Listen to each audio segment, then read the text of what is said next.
Good morning, guys. This is Sagar Apte, your environmental advisor. We finished off the consent series yesterday. I'll be uploading the larger video after I receive the comments and you can say requests from your end.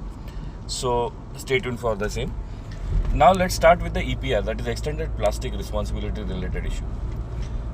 EPR is quite a new issue and it has been confusing a lot of people regarding what to apply, where to apply and which category to apply in. Should we apply or not? That's the main question that was coming in minds of many. So let me give you a general idea about it first. Extended plastic responsibility is specifically related to your packaging related requirements. Alright.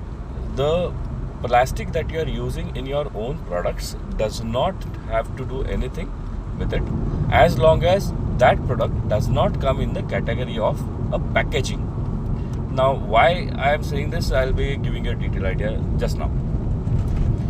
The categories in which the EPR registration is to be done, it is classified as PIBO, P-I-B-O. The P stands for producers. Now producers are the companies which are manufacturing different types of packaging products which are used by the industries to wrap and safeguard their own products.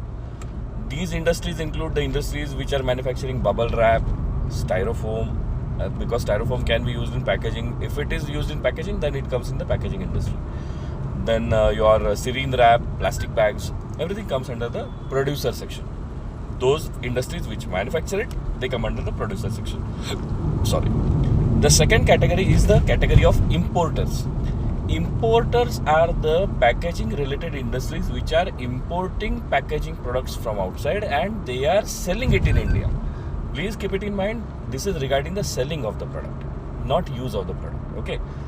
The third category is the waste recyclers, wherein the recycling companies are using the packaging products as the raw material for recycling and they are converting it into the raw material for the industries. Okay. So waste recyclers are the recyclers of the packaging products. And the fourth is the brand owners.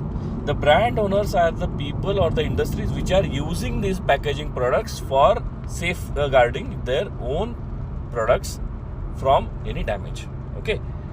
Now there are certain confusions which can be coming in, but we'll keep it in the next video.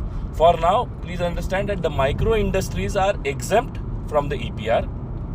Small, medium and large scale industries have to apply for the EPR.